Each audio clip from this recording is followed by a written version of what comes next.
Okay, we're good to go. Let me turn this on. Yeah. Okay. One quick thing, Brantley, as we get started here, Yeah. Mr. Jones is pointing out, if you're not comfortable putting this on your personal phone, it will be on your Chromebook as well, so you'll be able to get it that way as long as you're connected to Wi-Fi and so forth. I think those that have put it on their phone have had a good experience so far, and Brantley will walk you through exactly what that means. Okay, perfect. All right, anything else from you, Ryan, before I get started? Nope, it's yours. Okay. Perfect. So I will go ahead and share my screen. For those of you that have been able to download it, I did check. Looks like a lot of you have at least logged in, whether that be on your phone or your Chromebook, which is awesome. Appreciate you for doing that. But go ahead and pull up the app, whether that be on your phone or on your Chromebook. Have it up in front of you. Like Ryan said, if you haven't been able to download it, we'll get you taken care of. But just so you're aware, up here in the top left, this DIR S app with the blue plus and the gray circle is what you would be looking for if you wanted to put it on your phone. But we'll go ahead and just get started on it. So feel free to follow along with me. If you haven't downloaded it on your phone, or follow along with someone next to you. Mine will look a little bit different just because I'm on the desktop, but everything is exactly the same versus the desktop and the phone. So the first thing that we want to look at is the settings. So on the phone, it'll be in the bottom right-hand corner of the screen. But if you click on it, there should be an option towards the top that says Edit User. Go ahead and click on that, and you'll see a section that looks very similar to this. It has your name, your email. The phone number section is probably blank, and then there's a section for the password. A couple things to be aware of on this page. As far as the password goes, you don't need to worry about typing anything in there and changing your password, because of the way Ryan and I set it up is that it's going off of the password you used to get into your email. So if you change the password to get into your email, then the password to get into DIR S will also be changed. So no need to worry about changing the password here in the DIR S app. The other thing is the cell phone. We recommend putting it in. We don't really use it for anything. We don't distribute it. We don't do anything with it. It's more for you. And I'll show you here in a little bit a better example of what we use it for. But if you put your phone number in there, under the list of contacts, there's going to be a little phone icon that's going to appear next to everyone's name. And in the case of an emergency, if someone can tell that you're unsafe and they need to call you directly, they could click on the phone icon next to your name, and if you put your phone number in, then it will redirect whoever pushed on it to the phone app within their phone and auto-populate your phone number. So it's there in the case of an emergency and someone needs to get a hold of you. It's not required in order for the app to function, so just be aware of that, but it is something that we recommend that you put in. So as far as the edit user section, those are the two things. Just remember not to change your password here. And then if you would like to put in your phone number and you click update, and you'll be good to go. Okay, so if you back out of that page and then you click on, and you're back at the list under the settings, there's another option at the bottom that says manage default locations. And if you click on that, then it'll bring up a list. You should only see the one school. And if you click on it, you'll see a page that looks very similar to this. What this is doing is that, let's say that 90% of the time you're either in your classroom, you're in the cafeteria, or you're in the library. The way the app works is that when an alert goes off, you'll be presented with a page at the very beginning when you first go into the app, and it'll ask you where you are. And we'll see that here in a little bit. But you'll have two options. There'll be an option to click on the map, scroll in to see where you are, or you can click offsite if you happen to be not at the school that day. But if you have a default location set, you'll be presented with those 1, 2, 3, however many default locations you would like to set. You can put up to 5. You'll be presented with those options first. That way you don't have to go into the map, scroll in and find your room, and mark yourself as safe or unsafe. It's just a quicker way to mark your location in a place where you are a high percentage of the time. So if you would like to add one, go ahead and tap on the words that say tap to add a default location, and then you should see the map of your school. And if you scroll in to the school, and I'm going to say that my default location is on the stage, if I click on the stage, then it's added to my list. And I can, like I said, you can add up to 5. And then once you're done adding the default locations that you want, then you would click save. And if you were to go back in, it's already there. So feel free to add one if you would like. If you're never really in the same place all the time, then you don't have to put one in, but it's in there for ease of access if there's a real emergency going on. It cuts down the amount of time that you need to scroll in and mark where you are. So see, I think that was it for the default location. So I will back out of this. And we're actually going to do alert, right? So a couple things I want to cover really quick before I set this off is there's going to be a loud siren sound that's going to come through on your phone. And that's normal. That's the alert sound that's coming through, alerting you that something is going on. But by raise of hands, does anyone in the room have an Apple Watch? Okay, perfect. So there's one setting that needs to be changed on the Apple Watch. So feel free to go to the Watch app on your phone. And once you go to the Watch app, there will be a notifications option at the top of the screen. And to explain really quick what we're doing is when you get a text on an Apple Watch, and let's say your phone's off and it's across the room or it's in another room, you'll get the text coming to your watch first and not your phone. And then you can go to your phone and you can respond to it. If your phone, and it acts the exact same way with DIR S. So if your phone's off and you're teaching class and an alert goes off, you'll just get like a buzz on the wrist and you won't get that siren sound coming through. So we're essentially going to turn it off so that the DIR S app doesn't even go to the watch. It just goes straight to the phone.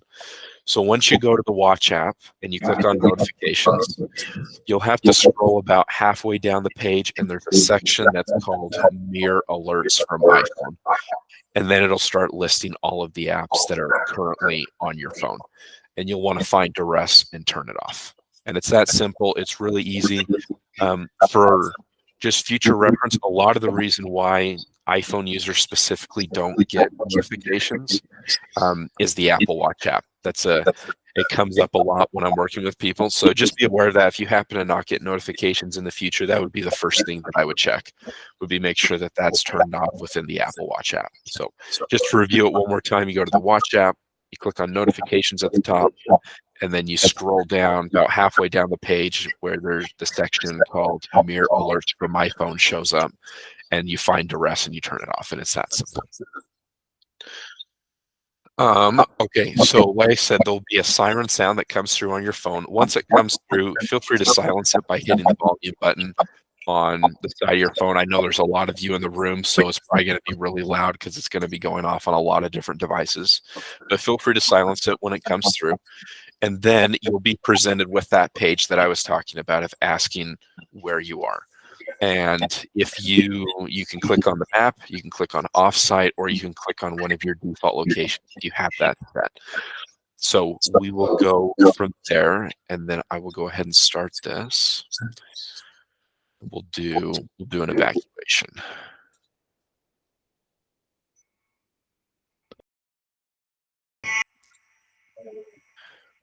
Okay, so there should be a loud siren sound coming through on your phone. And you should see that screen if you go into the app asking you where you are. And you have two different options. You have safe and unsafe.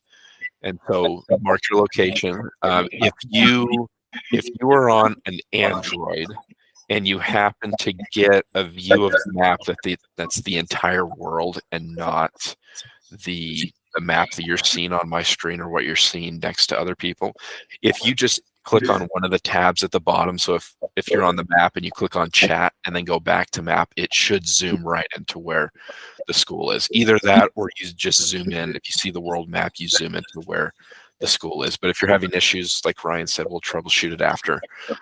But you should be getting the prompt of asking where you are. I see that there's a lot of people that's already marking their locations on the map. That's perfect. So there's two options for marking your location. You have safe and unsafe. And more than one person can mark their location in a room at a time.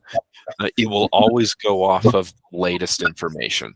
So let's say I'm in a room, I mark myself as unsafe. Ryan comes in the same room and marks himself as safe. The room will be marked as safe instead of unsafe because it's always going to go off of the latest information that's given.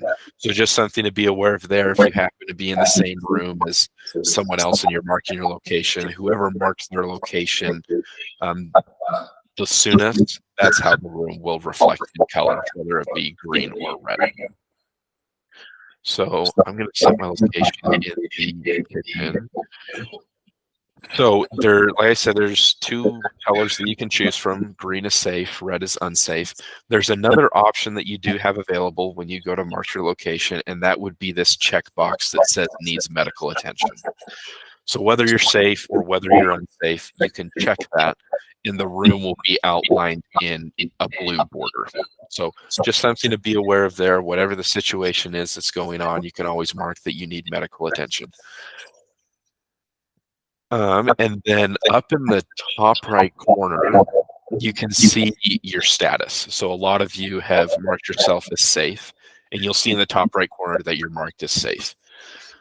If let's say I'm in the kitchen and I'm safe, but then something happens and I become unsafe, you can click on the status in the top right and change your status for that room on the fly. So let's say you're in the chat and you're putting in some information about where you are or the given situation that you're in, and you become unsafe or you become safe. You can change that in the top right without having to go back into the map and change it that way. So it's just a quicker way of changing your status if anything does come up. And then the last color on the map that you should be aware of, and none of you are going to have access to this, it's just going to be first responders. But once first responders are on site and they're going through and they're clearing the rooms, they can mark a room as cleared. And if I do that, you'll see that the kitchen now shows up as blue. So it's nice in the sense that you'll know exactly where law enforcement is when they're clearing the building based on where the blue rooms are. So the beauty of what the app does is that it puts everything out in the forefront, out in the center, so everyone stays informed. Everyone knows what's going on. You'll know where law enforcement is, if they've been notified, if they're on their way, if they're on site, and then you'll know where they are on site based on where the blue rooms start to show up on the map. Let's see. Okay, so as far as the map goes, that's essentially everything to know about the map, knowing how to mark your location, safe and unsafe, as well as marking if you need medical attention, if that be the case, and then to just be aware that cleared rooms show up as blue. That way you know where law enforcement is. Okay, so at the bottom of the screen, there's the chat option. So go ahead and click on the chat. And go ahead and just put something in that we were making sure that everyone is seeing everyone's chat coming through.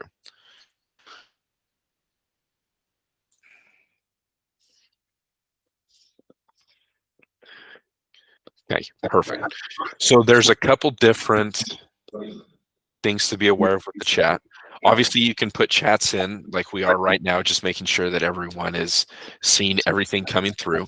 The other thing that you can do in the bottom right corner of the screen next to where you put in the chat is a little paperclip icon. You can attach photos, videos, documents, screenshots, whatever it may be that's going to be helpful for the given situation. We typically recommend, when it comes to using the chat in an actual emergency, to obviously limit it to the information that's absolutely necessary. Otherwise, similar to what we're seeing right here, if everyone starts putting in chats at the same time, then it starts to get clogged up. So just making sure to put any information that is useful and necessary for the situation is a plus. But like I say, you put chats in, you can attach photos, videos, documents, whatever it may be. The other thing the chat does is you can see that under the chat bubble from each individual person, it shows some information. It shows their name, so you know who sent the chat. It shows where their location is, and it shows the date and time that they sent the chat, as well as if they're safe or unsafe. So the chat shows a lot of the info that is also reflected on the map. That way you don't have to go back to the map and try to look through to find someone. So the chat's pretty simple, pretty straightforward. There's nothing really else to know about the chat. The big thing is to know that you can attach external documents, photos, videos, whatever it may be that you need to. So, okay. And then the other tab we'll look at will be the report tab. So this will be right next to the chat. This is where you can report a missing person, whether it be a student, a teacher, whoever it may be. This is global for the entire site. So anyone can mark a person as missing, and then anyone can mark a person as found. So if you have a student that left to go to the bathroom and then 5 minutes later the school is put on lockdown, they're marked as missing, but there's another teacher that finds them and pulls them into their classroom, they can mark the student as found. So feel free to add a missing person if you would like. Click on Add New, and you could put in a name and any additional details. I'll say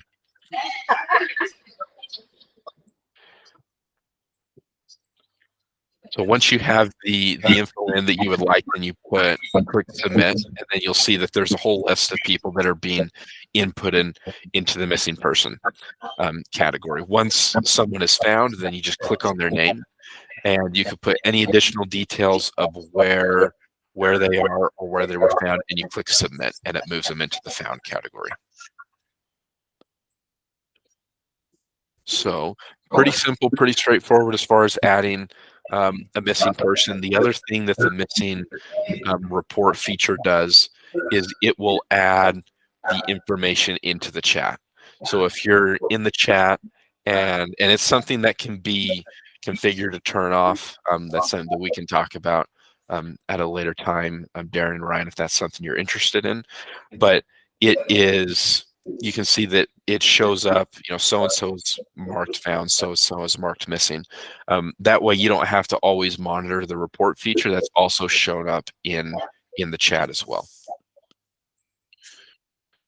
So as far as the report feature, that's it. There's nothing really more to the report feature.